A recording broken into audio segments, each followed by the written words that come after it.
हमारे साथ है केंद्रीय राज्य मंत्री एसपी बघेल। आप लोग जो है वक्फ संशोधन बिल लाने पर अड़े हुए हैं, विपक्ष इसका विरोध कर रहा है। अड़े नहीं हुए हैं। संसद का काम होता है कि राष्ट्र के हित में, लोगों के हित में, जनहित में कुछ अच्छे कानून लाए और उनमें संशोधन करे। कल का वक्फ संशोधन विधेयक इसी परंपरा में आ रहा है जिसमें आम मुसलमान की बहबूदी, कल्याण, वेलफेयर की तमाम बातें हैं।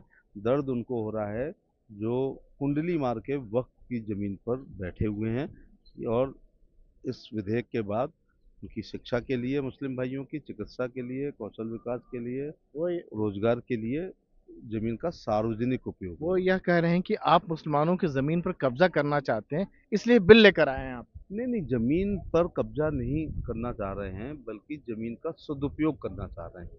इसलिए ये विधेयक आ रहा है और ये मुस्लिम भाइयों के ही लाभ के लिए आ रहा है। अभी एक रसूखदार आदमी ने काबिज है हर जगह, जो सरमाईदार लोग हैं, रसूखदार लोग हैं, कांग्रेस के कार्यकर्ता रहे या समाजवादी पार्टी क्षेत्रीय दलों ने राज किया है, तो उस समय उनके असरदार लोगों के पास वो जमीन है। बड़ा सिंपल सिस्टम था उसका उलाट करने का। और अब उनको ही दर्द हो रहा है। लेकिन वो यह भी कह रहे हैं कि आप मुसलमानों के खिलाफ, खासतौर से बीजेपी सरकार रही है, इसी वजह से बिल लेकर आ रही है ये। हम लोग उनके, जब मोदी जी ने हृदय से कहा है सबका साथ, सबका विकास, सबका विश्वास, सबका प्रयास, जब 5 किलो गेहूं जब खाते खुलवाए जनधन के, तो उसमें जात धर्म नहीं देखा। 20 रुपए का बीमा किया, प्रधानमंत्री जीवन बीमा सुरक्षा योजना, कभी नहीं जात धर्म और पार्टी के अनुसार रोका गया। आयुष्मान का कार्ड कभी जात क्षेत्र धर्म के अनुसार नहीं रोका गया। 5 किलो गेहूं चावल समान रूप से मिल रहे हैं। और इसी प्रकार से किसान सम्मान निधि सबको समान रूप से मिल रही है। स्वनिधि की योजना समान रूप से, सबसे ज़्यादा तो यही लोग अंडे वाले, केले वाले, ठेले वाले, पास्ता वाले, पिज़्ज़ा, बर्गर, चाउमीन, मोमोज की छोटे काम करते हैं, उनको मुद्रा योजना भी मिली है, उनको स्वनिधि मिल रही है।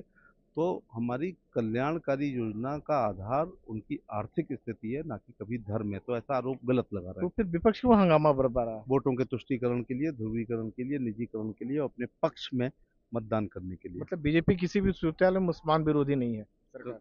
कोई मतलब ही नहीं है। प्रधानमंत्री जी ने कितनी आत्मा से कहा है सबका साथ, सबका विकास, सबका विश्वास, सबका प्रयास। और लाभार्थियों की कल्याणकारी योजनाएं अगर मैंडेटरी थी, संवैधानिक थी, तो कोई ऐसा नहीं है। ये संवैधानिक और मैंडेटरी नहीं है। ये मोदी जी ने जो लेकिन वो लेकिन वो ये भी गरीबी में बचपन काटा है, इसलिए अगर वो मोदी जी गरीब घर में नहीं पैदा हुए होते तो ना 5 किलो गेहूं चावल इस देश में किसी ने नहीं दिए थे, लेकिन ना आवास, लेकिन ना शौचालय। लेकिन वो ये भी कह रहे हैं कि 5 करोड़ लोगों ने, हिंदुस्तान के लोगों ने विरोध के लिए चिट्ठी दिया, आप लोगों ने बात नहीं सुनी। जेपीसी में विपक्ष ने विरोध। करवाया जाता है, लिखवाया जाता है। विधेयक जिन्होंने अभी एक लाइन नहीं पढ़ी है, वो लोग विरोध कर रहे हैं। कह दिया गया कि काली पट्टी बांध के जुम्मे की नमाज पढ़ें या ईद की नमाज पढ़ें, तो पढ़ रहे हैं। जब आप ही लोग खोजपूर्ण पत्रकारों ने जब उनसे पूछा कि यहाँ कौन से पैराग्राफ में आपके खिलाफ है, तो लोग बता नहीं पा रहे हैं। तो ये थे एसपी बघेल, संसद भवन से राजीव रंजन, एनडीटीवी इंडिया।